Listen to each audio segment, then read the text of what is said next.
जो खरा गरजू आहे त्याला त्या ठिकाणी कर्जमाफी मिळाली पाहिजे। कर्जमाफीच्या संदर्भातही आम्ही स्पष्टपणे सांगितलेलं आहे की आम्ही समिती तयार केलेली आहे, त्याचा अहवाल अपेक्षित आहे आणि आम्ही कर्जमाफीच्या संदर्भात जे काही आश्वासन दिलेलं आहे ते उचित वेळी आम्ही पूर्ण करणारच आहोत।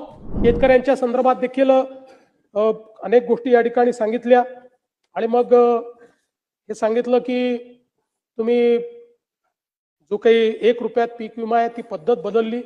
खरं आहे, आम्ही बदलली। तर आम्ही पहिला प्रयोग केल्यानंतर आमच्या असं लक्षात आलं की 1 रुपयात पीक विमा आहे म्हणून अनेक लोक 3-3, 4-4 ठिकाणी विमा काढत होते।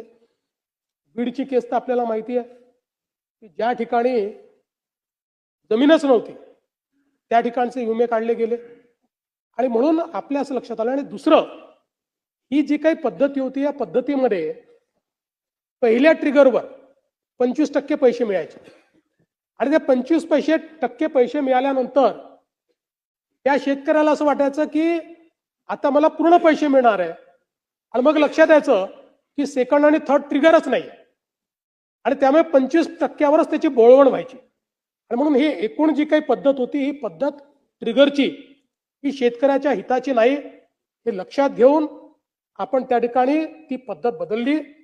नवीन पद्धतीमध्ये आपण आलो, नवीन पद्धतीची विमा पद्धत आपण केली आणि काही ॲश्युरन्स पद्धतीमध्ये देखील आपण गेलो आणि त्या पद्धतीनं आपण आज आपल्या शेतकऱ्यांना मदत करतोय। आणि मला सांगितलं पाहिजे की मागच्या वर्षी ज्यावेळी आपल्या शेतकऱ्यांवर संकट आलं त्यावेळी आपण आपल्या शेतकऱ्यांना जे रोख पैसे दिलेले आहेत त्यांच्या अकाउंटमध्ये ते 15,472 कोटी रुपये हे थेट शेतकऱ्यांच्या खात्यामध्ये, पीडित शेतकऱ्यांच्या खात्यामध्ये आपण दिलेले आहेत आणि म्हणून आणि डीबीटीच्या माध्यमातून दिले आहेत। त्यामुळे मला असं वाटतं की शेतकरी जिथे अडचणीत आहे आणि कर्जमाफीच्या संदर्भातही आम्ही स्पष्टपणे सांगितलेलं आहे की आम्ही समिती तयार केलेली आहे, त्याचा अहवाल अपेक्षित आहे आणि आम्ही कर्जमाफीच्या संदर्भात जे काही आश्वासन दिलेलं आहे ते उचित वेळी आम्ही पूर्ण करणारच आहोत।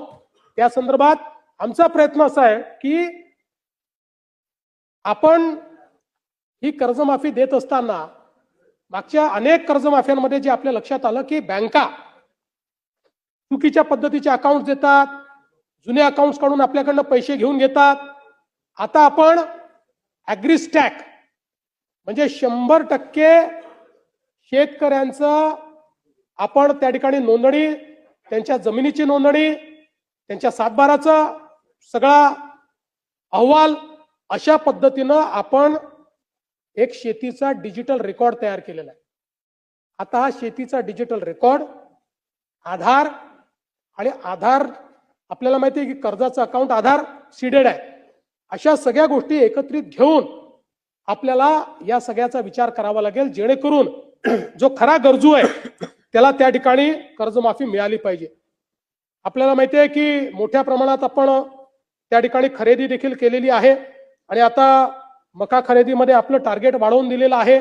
आपला प्रयत्न आहे आता धान खरेदीची टार्गेट आपण वाढवून घेतो, त्याही संदर्भात आपलं बोलणं चाललेलं आहे। एक प्रश्न विचारला की तुम्ही मागेल त्याला कृषी पंपाची घोषणा केली होती, किती लोकांना पंप दिले? मला सांगताना आनंद वाटतो की आतापर्यंत जी मागणी आलेली आहे त्या मागणीपैकी 85% लोकांना पंप ऑलरेडी आपण देऊन टाकले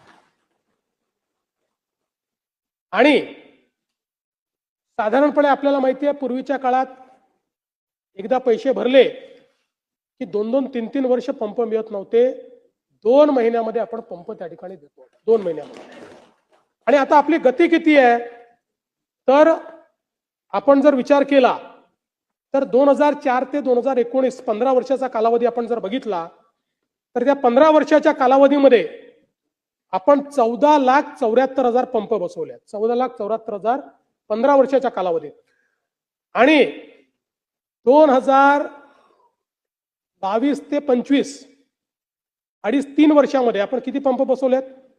3 वर्षात बसवले 10,63,000। 15 वर्षात 14,74,000 आणि 3 वर्षामध्ये 4 वर्ष 3.5 वर्ष समजा 3.5 वर्षात 10,63,000. त्यामुळे आणि आपल्याला माहिती आहे, आपण तर आता एका महिन्यामध्ये 50,000 पंप बसवण्याचा Guinness book of world record मध्ये आपली नोंदणी ही त्या ठिकाणी झालेली आहे. आणि मला हे सांगितलं पाहिजे की आता ऍव्हरेज 40,000 पंप पर मंथ आपण त्या ठिकाणी लावतो. MSCDCLचं टार्गेट पूर्ण झालेलं आहे. कुसुंबीचं, मेडाचं 2,80,000 पंप लागलेत. फक्त 33,000 पंप हे त्या ठिकाणी बाकी आहेत. आणि आपण जी काही त्या ठिकाणी शेतकऱ्यांना वीज बिल सवलत दिलेली आहे, त्याच्या अंतर्गत मागील हे जे सरतं वर्ष आहे, या सरत्या वर्षामध्ये वीज बिलाच्या सवलतीपोटी राज्य सरकारला 23,000 कोटी रुपयाचा खर्च आला. 23,000 कोटी. म्हणजे हे 23,000 कोटी रुपयेचे जे विजेचे बिल आहेत ते आपण माफ केलेले आहेत. जे शेतकऱ्याकडनं वसूल झाले असते ते आपण त्या ठिकाणी शेतकऱ्यांना माफ करण्याचं काम केलं.